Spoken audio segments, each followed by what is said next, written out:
Picture this. A beautiful, slender black woman stands frozen in the center of a luxury ballroom. 200 wealthy guests watch as 5 women in designer dresses circle her like predators. Her emerald dress, 43 hours of hand-stitched work, suddenly feels like a target on her back. I didn't know this gala had a dress code. From a thrift store, one of them says. Laughter, sharp, crystalline, cruel. Then they notice it. Her shoe, the heel separating from the sole. Someone should call security, they say, before she hurts someone important. Isabella feels tears burning behind her eyes. She's spent her entire life being dismissed, but tonight she refuses to run. And that's when the room goes silent. A man walks through the crowd, black suit, white tiger tattoo crawling up his neck. Everyone knows who he is. Everyone fears him. Kang Min-jun, Korean Mafia boss, the most dangerous man in the room. He walks straight to her, and in front of 200 shocked witnesses, he kneels at her feet. What happened next destroyed the woman who mocked her, changed Isabella's life forever, and revealed a secret about a dead mother's dress that explained everything. Before we start the story, comment below where you're watching from and what time it is there. If stories about karma, love, and hidden truths move you, don't forget to subscribe to the channel. The crystal chandeliers of the Grand Millennium Hotel cast fractured light across 200 faces that had never known hunger. Isabella Monroe stood at the entrance of the ballroom, her emerald dress catching that light like hope catching on broken glass. She had no way of knowing that in exactly 14 minutes, the most dangerous man in the room would kneel at her feet. She had no way of knowing that her shame would become someone else's redemption. She had no way of knowing that the last dress a dead woman ever sewed would save her life tonight. But that knowledge lived in the future. Right now, in this moment, Isabella only knew the weight of eyes that had already decided she didn't belong. The invitation had come 3 days ago. Mrs. Patterson, one of her few wealthy clients, had called with urgency in her voice. "My mother fell. I have to fly to Boston tonight. The gala. I already paid for the ticket, $500. Please, Isabella, don't let it go to waste." Isabella had hesitated. $500. That was rent. That was fabric for 6 dresses. That was meals for a month. But Mrs. Patterson had insisted. "You deserve a night of beauty. You work so hard. Please." So Isabella had worked harder. 43 hours across 3 sleepless nights. The emerald silk had cost her last savings. Each seam was hand-stitched with French technique she'd learned from YouTube videos at 3 a.m. The cut was calculated to celebrate her body, not apologize for it. When she'd looked in the mirror that evening, for one brief moment, she'd felt beautiful. That feeling died the moment she entered the ballroom. Victoria Ashford Chen noticed her first. She always noticed weakness first. It was her particular talent, honed through 42 years of being born rich and staying cruel. She stood near the champagne fountain, surrounded by her usual circle of women whose faces had been sculpted into permanent surprise by expensive surgeons. "Girls," Victoria said, her voice pitched just loud enough to carry. "Look." 5 pairs of eyes turned. 5 pairs of eyes assessed. 5 pairs of eyes found Isabella wanting. Isabella felt it like a physical touch. She'd felt it before, of course. She'd felt it in fabric stores when clerks followed her. She'd felt it in design school when professors praised her ethnic aesthetic. She'd felt it every time someone asked if she made urban streetwear. But here, under these chandeliers, surrounded by people draped in casual wealth, the feeling crystallized into something sharp and surgical. She walked forward anyway. Dignity was a muscle. She'd been exercising it her whole life. Victoria moved to intercept.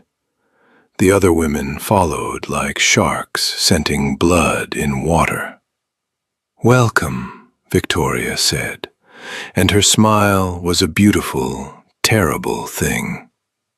We don't often see new faces at these events.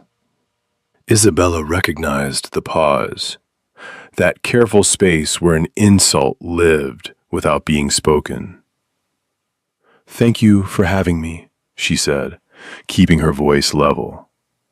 "Oh, we didn't," Victoria laughed, light and musical. "I mean, we didn't organize this. That would be the museum board. But we do appreciate enthusiasm for the arts." The other women tittered. One of them, a blonde in head-to-toe Chanel, leaned in conspiratorially. "Where did you get your dress, darling? It's so unique." "I made it," Isabella said, and she heard the defensive edge in her own voice. She hated that edge. She hated that they'd put it there. "Oh." Victoria's eyes widened with theatrical delight. "How industrious. I love the whole handmade aesthetic. Very artisanal, very Brooklyn." "It's very brave," another woman added. "Wearing something homemade to an event like this, I could never." Isabella felt heat rising in her chest. Her grandmother's voice echoed in her memory. "They want you to react, baby. Don't give them the satisfaction." But her grandmother had never stood in a room where her humanity was being dismantled, stitch by stitch. "I think craftsmanship matters," Isabella said quietly. "Whether it's made in an atelier in Paris or in my apartment in Harlem." "Oh, absolutely," Victoria agreed, her voice dripping with false warmth. "I actually donate to several charities that teach sewing skills to underprivileged communities. It's so important to give people practical skills." The condescension landed like a slap.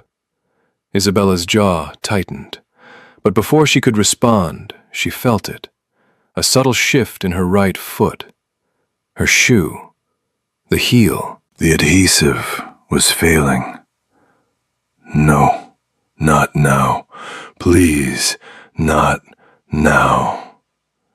She tried to adjust her weight discreetly, but Victoria's eyes were too sharp. They dropped to Isabella's feet. Her smile widened. "Oh my goodness," Victoria said, her voice pitching with concern that fooled no one.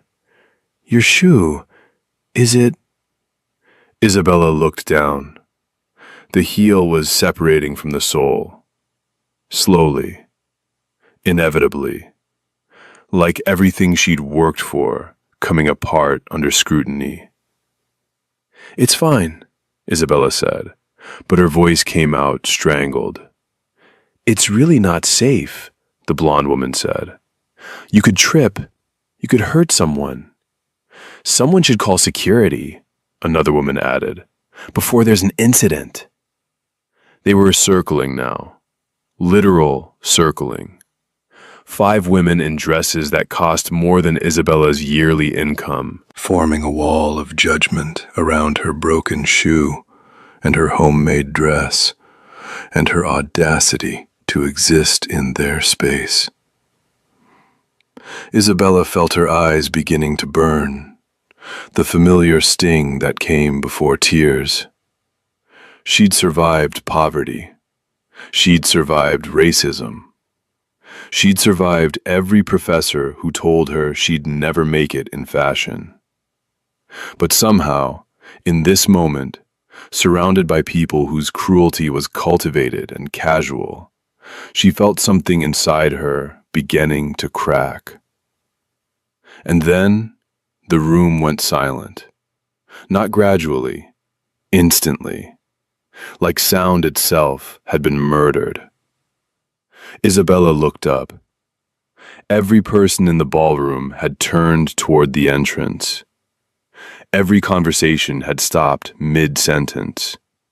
Even the string quartet faltered, violins trailing into confused quiet. A man was walking through the crowd. He moved like violence in a very expensive suit. Black fabric that absorbed light. White shirt open at the collar. And there, visible above the crisp white cotton, crawling at the side of his neck like it was claiming territory, a tattoo of a white tiger. Isabella had never seen him before, but her body recognized danger before her mind could process it. Every instinct screamed, "Predator." He walked with purpose. People moved out of his way without being asked, without even being looked at. They simply parted, like his presence alone was enough to rearrange reality. And he was walking toward her. Victoria had gone pale. The other women had stopped smiling. One of them actually stepped backward. The man stopped directly in front of Isabella. He was tall, not towering, but substantial. His face was angular, almost severe. His eyes were black and bottomless and completely, terrifyingly focused on her. For a moment, neither of them spoke. Isabella couldn't have spoken if she'd wanted to. Her throat had closed. Then, slowly, deliberately, Kang Min-jun knelt on the marble floor.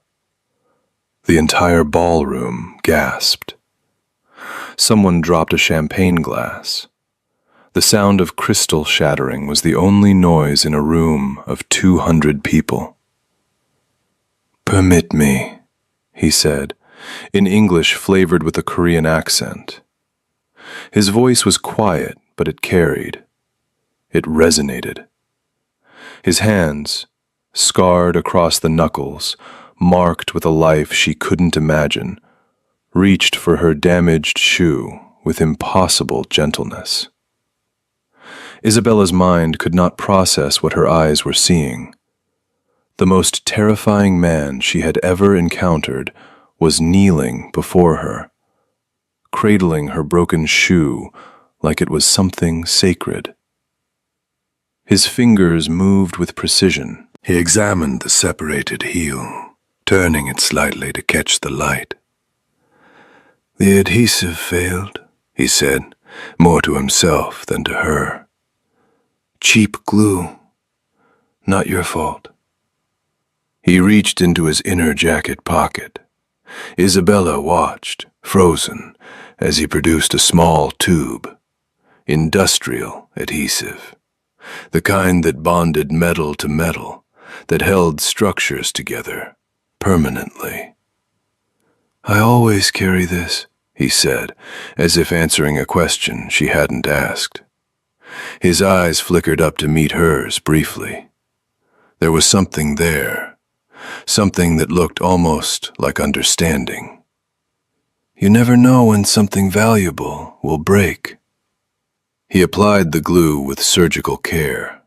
His movements were controlled, methodical. These were hands that had held weapons. Isabella could see the scars, the slightly misaligned knuckle on his left hand that suggested it had been broken and healed wrong. But right now, those hands were impossibly gentle. Victoria found her voice first. It came out higher than usual, strained. "Mr. Kang, this really isn't necessary. We were just—" "You were just what?" He didn't look up from his work. He was pressing the heel firmly back into place, counting silently. 30 seconds for the adhesive to bond. His voice remained soft, but there was something underneath it. Something cold and patient and absolutely certain. "Please, continue." Victoria's mouth opened, closed. No words came out. The other women had scattered like startled birds. They stood at various distances now, pretending to examine paintings on the walls, suddenly fascinated by their own champagne glasses. But their eyes kept darting back. Everyone's eyes were locked on the scene unfolding in the center of the ballroom. Min Jun held the shoe steady. 20 seconds left. He glanced up at Isabella, really looked at her. His gaze traveled from her face down to the dress, and something shifted in his expression.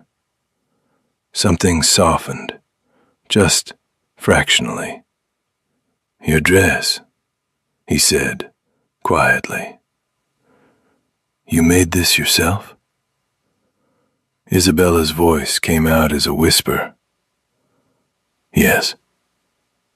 "How long did it take?" 43 hours. He nodded slowly, as if this confirmed something he'd already suspected. "French seams on the interior?" She blinked, startled. "How do you—" "My mother was a seamstress." He said it simply, factually. But Isabella heard the weight beneath the words, the past tense, the way his jaw tightened almost imperceptibly.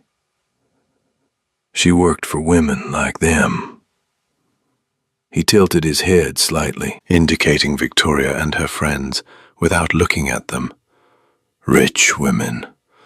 Women who treated her like furniture, like air, like nothing. 10 seconds left. He was still holding the shoe, still pressing the heel in place, but his attention was entirely on Isabella now. She sewed every day, sometimes 16 hours. Her fingers bled. She developed arthritis before she was 40, but she never complained. His voice remained soft, conversational, but everyone in the ballroom was straining to hear. She told me once that sewing was the only thing she could control, that when she made something beautiful, it proved she existed. 5 seconds. When I was 12, she made herself a dress, blue cotton, simple. It took her 40 hours because she worked on it at night after her regular jobs. She made it perfect. Every seam invisible, every button placed exactly right. He paused. She wore it to her own funeral. She left a note. It said, so they cannot laugh at me in my coffin. The silence in the ballroom was absolute. It pressed against Isabella's ears like deep water. 0 seconds. The adhesive had bonded. Min-jun carefully slid the shoe back onto Isabella's foot. His touch was respectful, impersonal, but there was care in it. He adjusted the strap, making sure it sat comfortably. Then he stood, unfolding to his full height, and offered her his hand. She took it. His palm was warm, solid. He steadied her as she tested the repaired shoe. It held perfectly. Thank you, Isabella managed. Her throat was tight. He inclined his head slightly. Then he turned to face Victoria. The temperature in the room dropped. Victoria Ashford Chen had spent her entire life being the most important person in every room she entered.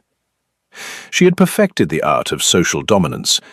She knew how to wield silence, how to deploy a raised eyebrow like a weapon, how to destroy someone with a smile. But standing there, with Kang Min-jun's black eyes fixed on her, she looked small, fragile, prey. Victoria Ashford Chen, he said, and her name sounded like an indictment. Your handbag, Hermes Birkin, white. It's authentic, yes? Victoria's hand instinctively went to the bag hanging from her arm. Of course it's authentic. It cost $53,200. Min-jun interrupted smoothly. Purchased 3 months ago through a private dealer. A dealer who works with my organization. The color drained from Victoria's face. That particular bag, Min-jun continued, his voice never rising, never changing tone, was part of a shipment reported stolen from a container in Singapore. Police are still investigating. Very actively investigating.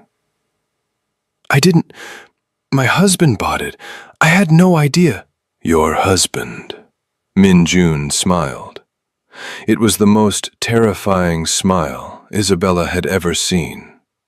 It was technically a smile, lips curved, teeth visible, but it contained no warmth, no humanity. It was a predator showing its teeth. Richard Chen. Interesting man. He owes $2.3 million to my associates in Macau. Gambling debts. The interest compounds weekly. Did he mention that to you? Victoria swayed slightly. One of her friends moved forward as if to catch her, then thought better of it and stepped back. I think, Min-jun said gently, you should speak with your husband tonight, before my associates do. They are not as patient as I am. He turned back to Isabella. The smile disappeared. His expression softened again, returning to something almost human. Ms. Monroe. Isabella Monroe. Ms. Monroe. He gave a small, respectful bow. My mother would have loved your dress. She would have understood the work, the 43 hours, the care in every stitch. He paused. She would have seen you. Isabella felt something crack inside her chest, not breaking, opening. I'm sorry about your mother. So am I. He extended his hand again, not to shake, but palm up. An invitation. Would you do me the honor of walking with me? I would like to show these people something. Isabella looked at his hand. Scarred. Dangerous. Connected to a life she couldn't begin to understand. But in this moment, it was also the only hand in this entire ballroom that had treated her like she mattered. She placed her hand in his. He led her through the crowd. People parted silently, creating a pathway. He walked her to the center of the ballroom, directly under the largest chandelier. The light fell on them like a spotlight. "Ladies and gentlemen," Minjun said, and his voice carried effortlessly through the space. Not loud, just absolute. "May I have your attention?" Every eye was already on them, but somehow the room became even more focused. "I would like to introduce you to Isabella Monroe, designer, artist, creator of this," he gestured to her dress, "exceptional piece of work." Isabella's heart hammered. What was he doing? "This dress," Minjun continued, "represents something most of you have forgotten. It represents creation, not consumption, not acquisition, creation." He paused, letting the words sink in. "Ms. Monroe spent 43 hours making this. Every seam was sewn by hand. Every curve was calculated. Every choice was intentional. This is not fashion. This is art." He turned to look at her, and his eyes held something she couldn't quite name. Respect, recognition, kinship. "My mother taught me something," he said, still speaking to the crowd but looking at Isabella. "She said, 'People who mock the work of others have never created anything worth remembering. They are consumers, parasites. They purchase meaning because they cannot generate it themselves.'" The words hung in the air like smoke after gunfire. Isabella watched Victoria's face cycle through emotions, shock, rage, humiliation, before settling on something that looked like fear. Minjun wasn't finished. "Ms. Monroe," he said, turning fully to face her now. "My organization, Beko Luxury Group, specializes in high-end fashion imports throughout Asia-Pacific. We work with exclusive designers. We provide them with unlimited resources, complete creative freedom, and protection." He emphasized that last word slightly. "We are currently seeking a lead designer for our new sustainable luxury line. 3-year contract. 7-figure salary, full benefits, complete artistic control." The ballroom erupted in whispers. Isabella felt dizzy. 7 figures. That was life-changing money. That was security. That was everything she'd worked for handed to her on a silver platter. But nothing came free.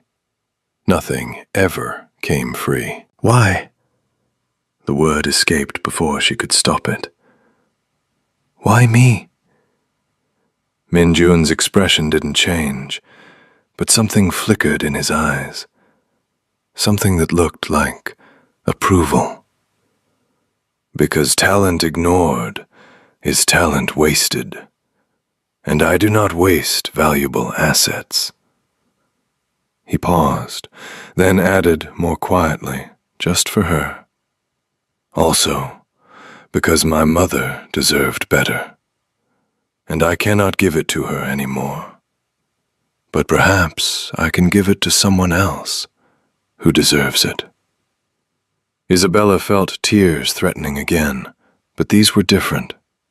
These weren't tears of humiliation. These were something else entirely. "I need to think about it," she heard herself say. Her voice was steadier than she felt. Minjun nodded. "Of course. Take your time. My associate will contact you tomorrow with details. He reached into his jacket and produced a business card. Heavy cardstock, embossed lettering. He placed it in her hand, and his fingers brushed hers briefly. One more thing.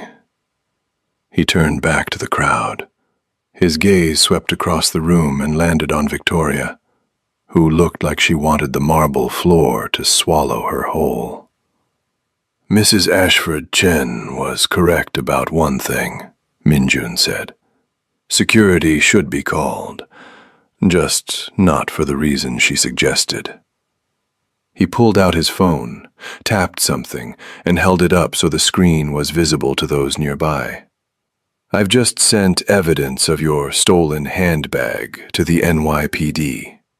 I've also informed them about your husband's outstanding warrants in Macau. They should be here within 15 minutes. Victoria made a sound like a wounded animal. You can't. You wouldn't. I already have. His voice remained perfectly calm. You should leave now. Use the side exit.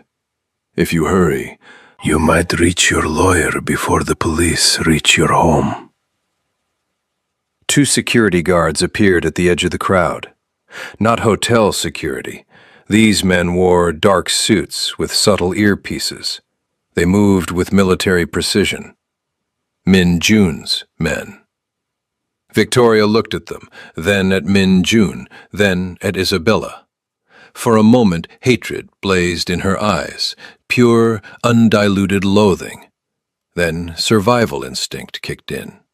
She grabbed her Birkin bag and fled, her designer heels clicking frantically against the marble. Her friends scattered like roaches when the lights come on, suddenly desperate to be anywhere else. The ballroom exhaled collectively. Min Jun turned back to Isabella. The mask slipped just slightly, just enough for her to see the man beneath the monster. I apologize for the theatrics, he said quietly, but some lessons need to be public. What you said about your mother, Isabella whispered. Was it true? His jaw tightened. Every word. She hanged herself in her sewing room when I was 12. I found her wearing the blue dress. It was the most beautiful thing she'd ever made. And she wore it to die in because she wanted to be beautiful just once. Because she was tired of being invisible. Isabella's hand went to her mouth. Oh God. I built everything I have on that memory, Min Jun continued. His voice was low, meant only for her. Every dollar, every connection, every ounce of power, so that no one could ever dismiss me the way they dismissed her, so that I could protect people who create things, people who matter. He paused. People like you. But I don't know you, Isabella said. You don't know me. I know enough. He gestured to her dress. I know you spent 43 hours on something beautiful because you believed it mattered. I know you walked into a room full of predators with your head high. I know you didn't cry when they attacked you. I know you have dignity, even when people try to strip it from you. His eyes met hers. That's enough. Isabella looked down at the business card in her hand. Kang Min Jun, CEO, Beko Luxury Group. A phone number. An email address, an opportunity that terrified her almost as much as it tempted her. What if I say no? She asked. Then you say no. He shrugged slightly. The offer stands regardless. But I hope you won't. My mother would have wanted me to help someone like you. Someone who understands that creating beauty is an act of defiance against a world that wants us to be small. I'm not trying to be defiant, Isabella said. I'm just trying to survive. That's the same thing. Min-jun smiled, and this time it reached his eyes. Just barely. Just enough. Surviving with dignity in a system designed to crush you. That's the most defiant thing you can do. Music started playing again. The string quartet taking their cue that the drama had ended. Conversations resumed, quieter now, more cautious. People began moving again, but they gave Min-jun and Isabella a wide berth. A circle of space. A zone of respect born from fear. I should go, Isabella said. She felt suddenly exhausted. The adrenaline was draining away, leaving her hollow. I'll have my driver take you home, Min-jun said. He's waiting outside. Black sedan. He'll wait as long as you need. That's not necessary. It is to me. He said it with finality. Please, allow me this small courtesy. Isabella nodded. She didn't have the energy to argue. And truthfully, the thought of taking the subway home in her emerald dress and her newly repaired shoes felt impossible right now. Think about the offer, Min-jun said as she turned to leave. And Ms. Monroe?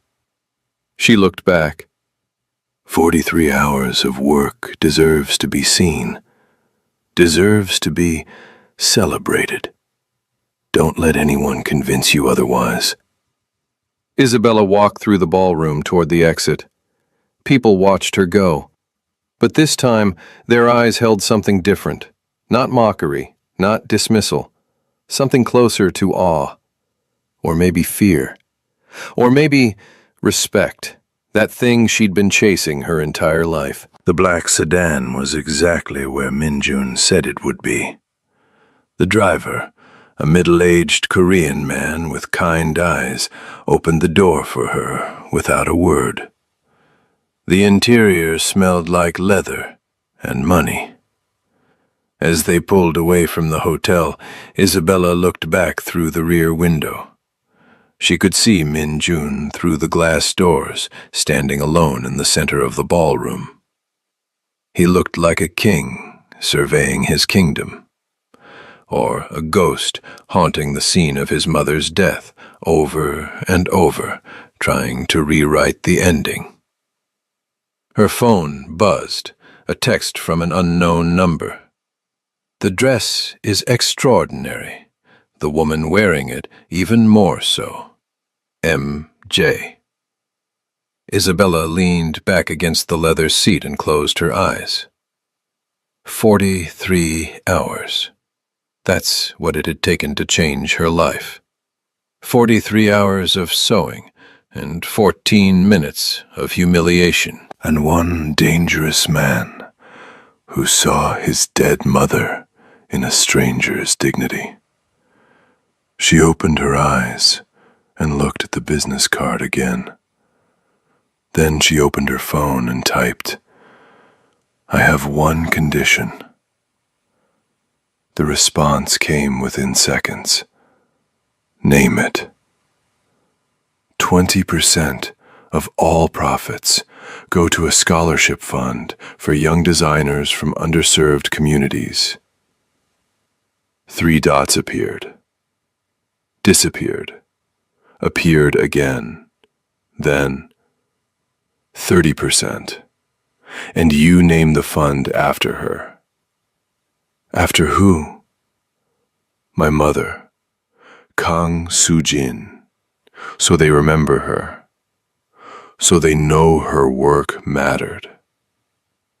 Isabella felt something break open in her chest. Not pain. Relief. recognition, the feeling of being seen, truly seen, for the first time in her life. She typed, "Deal." Then she added, "Thank you for kneeling. No one has ever done that for me before." The response took longer this time. When it came, It was just 4 words. No one should have to. 3 months passed like water through cupped hands.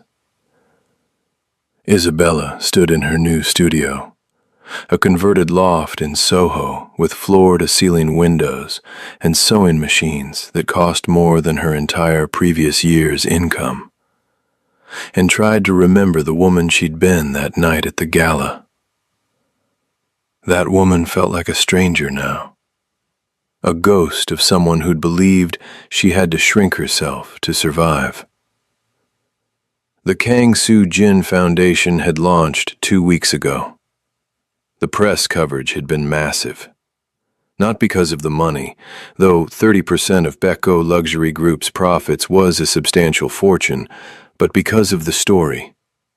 The Mafia boss honoring his dead mother.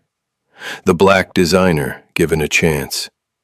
The socialite arrested for possession of stolen goods and her husband facing extradition to Macau. Redemption stories sold, especially when they came with receipts. But Isabella was learning that redemption was more complicated than the headlines suggested. Min Jun had visited the studio twice.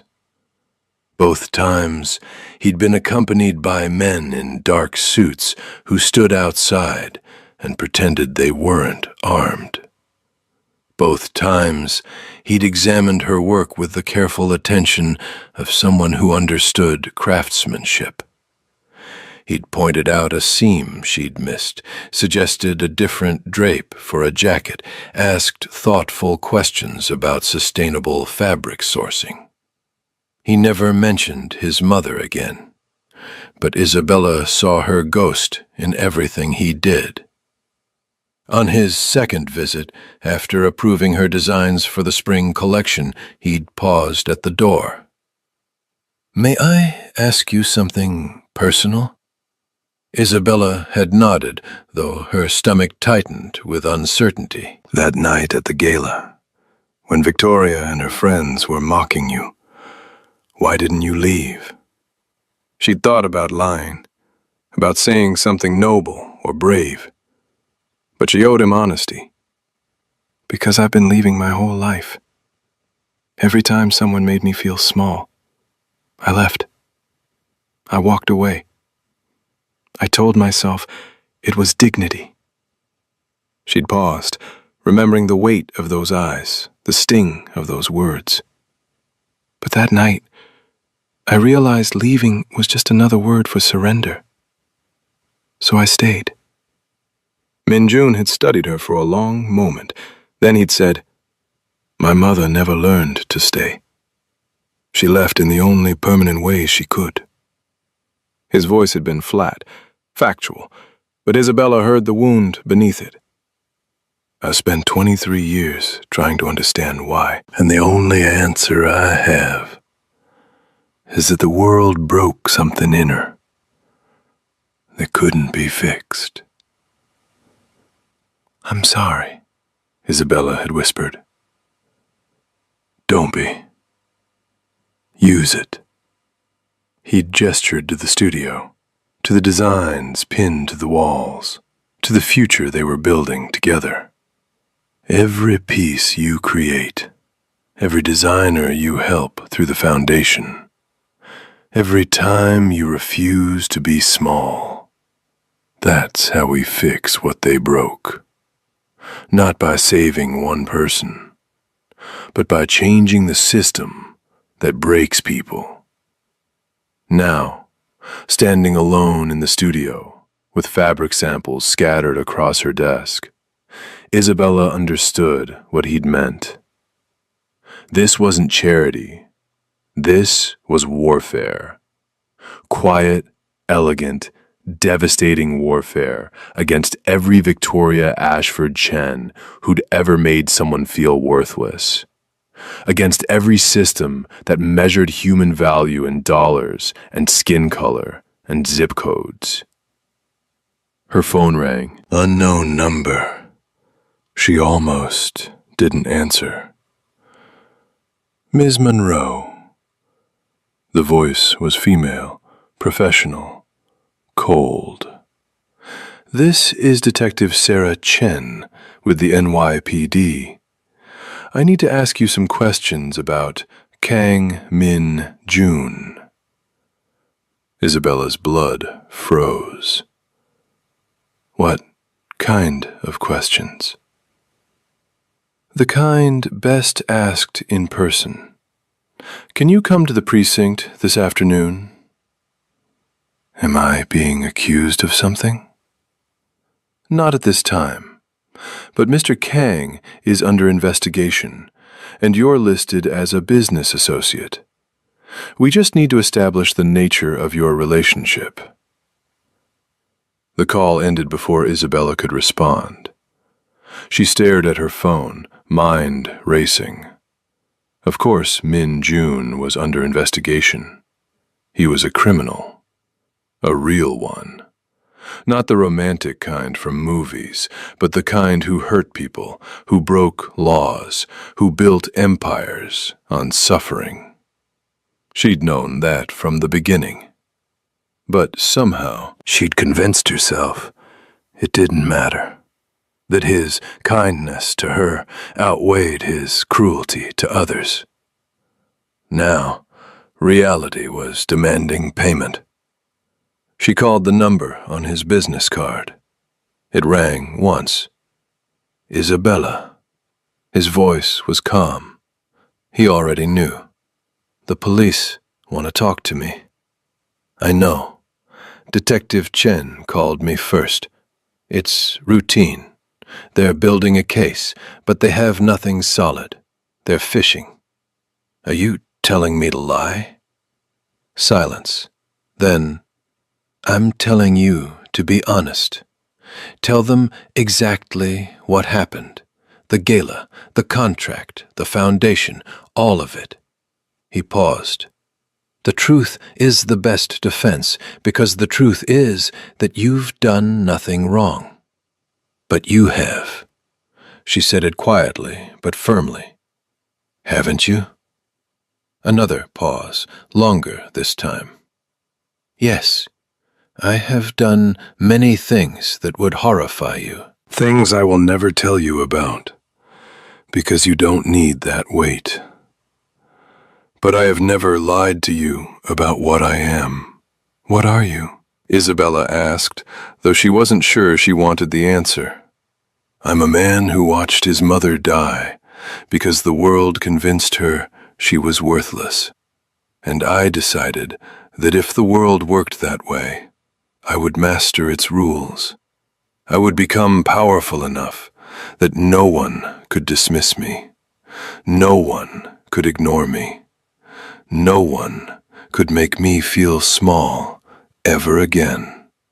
His voice was steady, but she heard the old wound bleeding through. I've done terrible things in service of that goal. But I've also tried to do some good. You're part of that good, Isabella. You and the foundation and every designer we help. That's real. That matters. Does it matter enough? Isabella whispered. Does it balance the scales? No. He said it without hesitation. It never will. But it's better than doing nothing. Isabella closed her eyes. She thought about the scholarship recipients, 12 young designers already selected, already starting their education. She thought about the opportunities being created, the cycles being broken. She thought about a woman named Kang Soo Jin who'd sewn herself a blue dress and worn it to die in. I'll tell the truth, she said finally. All of it. Good. She heard relief in his voice. One more thing. Whatever happens to me, whether they arrest me or not, the foundation continues. It's in a protected trust. Your position is secure. The contracts are ironclad. You'll be fine. I don't want to be fine, Isabella said. I want to understand. That night at the gala, was it planned? Did you know I'd be there? The silence stretched so long, she thought he'd hung up. Then, Yes. Mrs. Patterson is one of my legitimate investors. She told me about you, about your talent, about how you were struggling. She also told me about Victoria's group chat. They'd planned your humiliation. Victoria had been bragging about it for days, how she'd destroy the charity case who'd infiltrated their event. He paused. I decided to attend, to observe, to see if you were worth protecting. Isabella felt something cold settle in her stomach. So, it was a test. It was reconnaissance. But when I saw you standing there, refusing to cry, refusing to run, his voice softened. It stopped being about Victoria. It stopped being about revenge. It became about you, about seeing my mother in your dignity, about having a chance to do for you what I couldn't do for her. You used me, Isabella said, not angry, just stating fact. Yes, at first. But then, he trailed off. Have you ever tried to use someone and ended up being changed by them instead? Isabella thought about the emerald dress, about 43 hours of work that had transformed from survival into defiance, about how she'd walked into that ballroom expecting nothing and walked out with everything. Yes, she said quietly. I have. That's what happened to me. Minjun's voice was quieter now, almost vulnerable. I planned to destroy Vittoria and use you as the weapon. But when I knelt to fix your shoe, something shifted. I remembered why I started this. Not for revenge, but for people like my mother, people like you. People who create beauty despite the world's ugliness. Isabella looked around her studio, at the space Minjun's money had bought, at the future his influence had secured, at the foundation bearing his mother's name. If they arrest you, she said, the foundation continues? Yes, guaranteed. Then I'll tell them the truth, all of it, and whatever happens, happens. She heard him exhale. Thank you. Don't thank me yet. You might not like what the truth does. The truth, Minjun said, is that a talented designer was humiliated by cruel people, and someone with power chose to defend her. The truth is that a foundation was created to honor a woman who deserved better. The truth is that sometimes good things come from complicated places. He paused. That truth won't hurt me, Isabella. It might actually save me. The call ended. Isabella sat in her studio as afternoon light slanted through the windows, turning everything gold. She thought about truth and lies and the space between them. She thought about her emerald dress, now displayed in the studio like art. She thought about Kang Soo-jin's blue dress, which Min-jun had told her he kept in a glass case in his office. 2 dresses, 2 women, 2 stories of survival and dignity and the price of being seen. She picked up her phone and called Detective Chen back. "I'll come to the precinct," she said, "and I'll tell you everything." Because that's what creators do. They tell the truth, stitch by stitch, seam by seam, until the whole picture becomes visible. Until people can finally see what was always there. Until no one can look away. If this story moved you, Stop for a moment and reflect. Have you ever been judged by your appearance instead of your work? Have you ever felt invisible in a room full of people who decided you didn't belong? Have you ever had to choose between shrinking yourself to fit in or standing tall, even when it hurt? Tell us about your experiences and feelings in the comments. We read every single one. And if you believe in stories about dignity, justice, and redemption, don't forget to subscribe to the channel.